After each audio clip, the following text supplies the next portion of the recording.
পড়াশোনা নিয়ে অনেকেই হয় না যে ইচ্ছা থাকে বড় হয়ে ডাক্তার, ইঞ্জিনিয়ার বা কোনো সরকারি জব করবে, বাট আমার এটা ইচ্ছা নাই। তো স্যারেরা একবার আমাকে কম্পিউটার দেখাইছিল, কম্পিউটার যদি তুমি শিখতে চাও তাহলে তুমি নাম দিতে পারো। তো ওইখান থেকে আমি অনেক আগ্রহী হই। তো তারপর স্যারের এই কোডিংয়ের ব্যাপারটা বলে।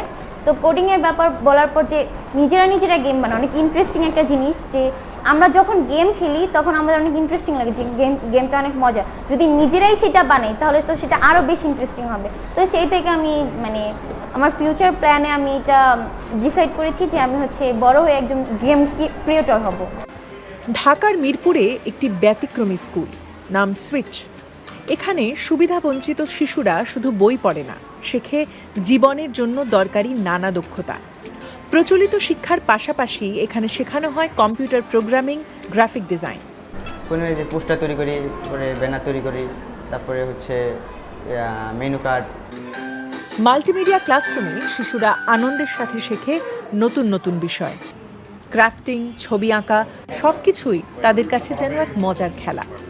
এই স্কুলের শিক্ষার্থীদের আঁকা ছবি এরই মধ্যে প্রশংসা কুড়িয়েছে। হয়েছে ছবির প্রদর্শনীও। অনেক মজা করি। পড়াশোনার সময় পড়াশোনা করি, গল্পের বই যখন পড়ার ইচ্ছা তখন এখান থেকে গল্পের বই নিয়ে পড়ি। যেমন আমরা পড়াশোনার পাশাপাশি নাচ গান, কম্পিউটার ক্লাস, ট্যাব ক্লাস, বই পড়ি। এখানেই ছবি আঁকা শিখে 10ম শ্রেণীর ছাত্র নূরে আলম এখন নিজেই হয়ে উঠেছে আর্টের শিক্ষক। ডানমনের ডিগ্রিতে 2বার এক্সিবিশন হয়েছে, এখন আবার নতুন করে প্রিপারেশন নিতে আছে যে আরেকটা এক্সিবিশন করা যায় কিনা। এই স্কুলের খুদে দাবারুরা অর্জন করেছে আন্তর্জাতিক রেটিং। কেউ কেউ শিখছে বিদেশি ভাষাও। 2016 সালে ঢাকা বিশ্ববিদ্যালয়ের কিছু শিক্ষার্থীর উদ্যোগে যাত্রা শুরু করে এই স্কুলটি। এখন আছে 2টি শাখা। শিক্ষার্থীদের অধিকাংশই মেয়ে। চলছে নিজস্ব ভবন তৈরির কাজও। আমরা আমাদের স্কুলের এডুকেশন সিস্টেমটা শুধু আসলে পাঠ্য বইয়ের মধ্যে এবং মুখস্থবিদ্যা, মেমোরাইজ এই এডুকেশন ব্যবস্থাটা। তখন আমরা চিন্তা করলাম যে আমাদের স্কুলটাকে পাঠ্য বইয়ের সাথে সাথে আমরা কয়েকটা মেথড এখানে ফলো করি।